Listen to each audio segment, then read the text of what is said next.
what's going on, y'all? T-Bob here. And Jake as well. And you're about to watch a little OTB LSU. We're going to give you all the latest, greatest between LSU football, baseball, women's basketball, softball, and everything in between. Bottom line, if you want to talk Tigers, keep it locked, subscribe, like it, and we hope you enjoy it. So LSU takes on Baylor in the Texas Bowl, and there were a lot of question marks for 5 new starters on the offensive line, or at least 3 new starters, 4 guys in new positions, a tight end room that had been depleted, and yet that LSU offense comes out, immediately sets the tone, kicks ass, and ends up carrying the day. And in a day and age where people wonder about the value of bowl games, I think they still matter. I think they still matter quite a bit. I think they set the tone for the offseason. It's not that a loss is the end-all, be-all, but you know what's not fun? Having to explain away a loss. Having to do the logical or mental gymnastics of, well, yes, this was bad, but here's why, and here's why it may be better next year. Like, instead now, you get to get incredibly excited for Trades Green. You gained confidence in a new look offensive line that will have a couple more bodies added to it, but certainly will mainly be made up of who you saw on Saturday. Chris Hilton, what a moment for him. Like, the positives of this game, I think, kind of rocket you into the offseason on a platform of success. Here's what you have to do with a game like this if you think bowl games don't matter. Okay, you have to understand that there's going to be a purpose because you're out there and you're actually playing the game. So you can get excited about players and their future, but also you can understand Trades Green got a chance to play real tight end. He got a chance to run block for a full entire game against a Big 12 opponent. Caden Durham got a chance to pass protect against a Big 12 opponent, something where he's kind of come out of the game, and Josh Williams has had to go in because Josh is better at pass protection. Well, Caden's a freshman. He's going to continue to get better and grow there. So he gets an opportunity to go out there and do that. You get a chance like on defense for Devon Keys to get reps, for different players, for Jordan Gilbert, who was as healthy as he's been in a long time. He looked like he had a different gear, right? And I've talked a lot about how he needed to improve throughout the year. Now, there's still room for improvement, but that was a guy, had a break, had 14 practices to get healthy. He looked like he was playing at a different speed. So, like, there's little nuances in between every single play that we could talk about, and that's going to benefit you as you head into spring practice. I think it's also a commentary on culture in some ways, right? You saw a Texas A&M team up 24-7 against a USC team that in no way even resembled the USC team of the regular season, and yet the Trojans found a way to come back and win that game. In fact, funny little quirk here, USC ends up 2-0ing the SEC in Las Vegas. If only they could play every game in Vegas, USC would have been very good this season. But how do you think Texas A&M fans feel today about their program under Mike Elko? A year that feels all too familiar. Hot start, fizzle out, 8-5 record at the end of the day. I mean, absolutely defeating. What about Alabama? A Michigan team with multiple All-American opt-outs. And Alabama am in a similar position to Georgia last year. Feeling snubbed. We should have been in the playoffs. Pissing on everybody's good time throughout round 1. Just yelling at us all. We should have been in there. And then what did you do against a 7-5 Michigan team? You got your ass whooped. Even though, again, I bring up the Georgia comparison there because Georgia was in a similar position last year, feeling snubbed, going to prove a point. What did they do? They dismantled FSU. Yep.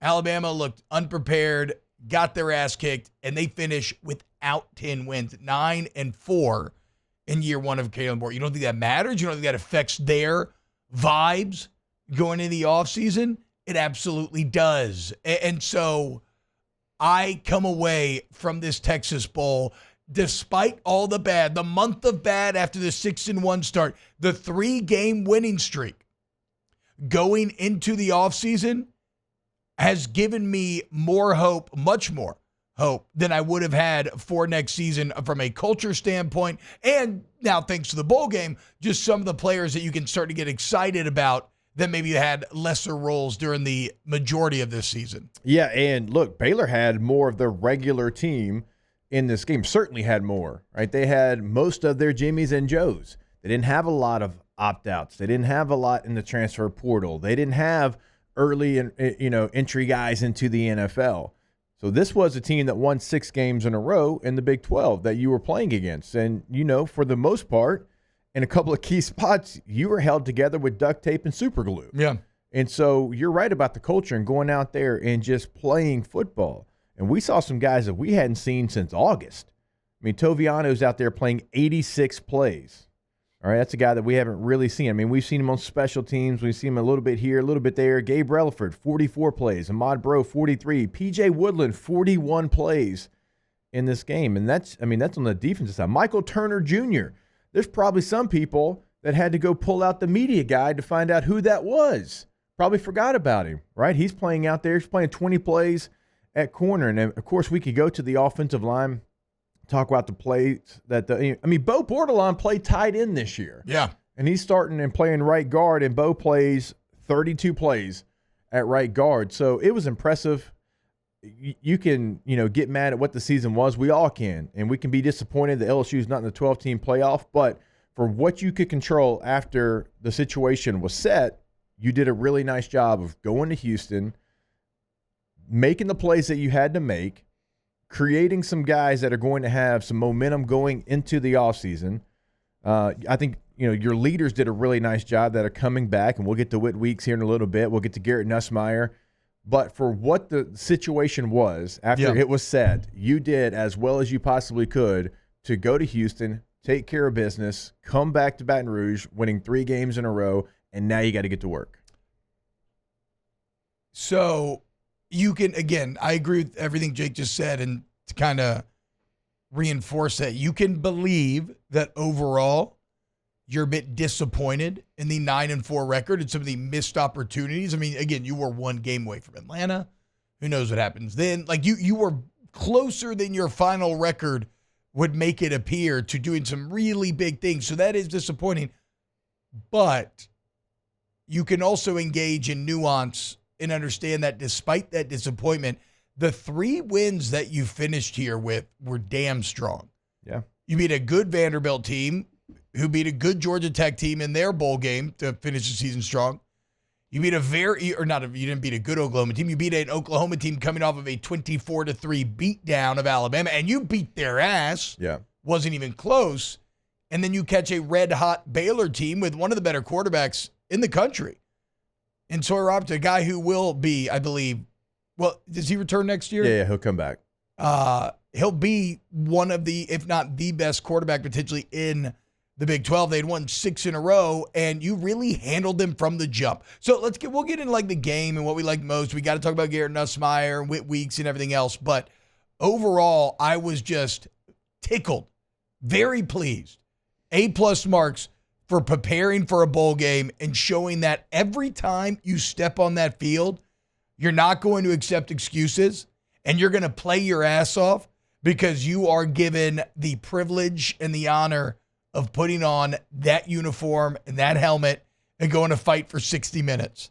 It would have been real easy for this team to not care like you or lay an egg like you saw other teams do, specifically in this conference throughout bowl season. Yeah.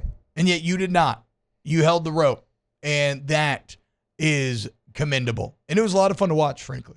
Wow, Jake, what incredible takes. I mean, those guys, they're just the best. I think so. And if you think so, again, hit the like button, subscribe, ring the bell so you get notifications when we post every single day here on OTB LSU.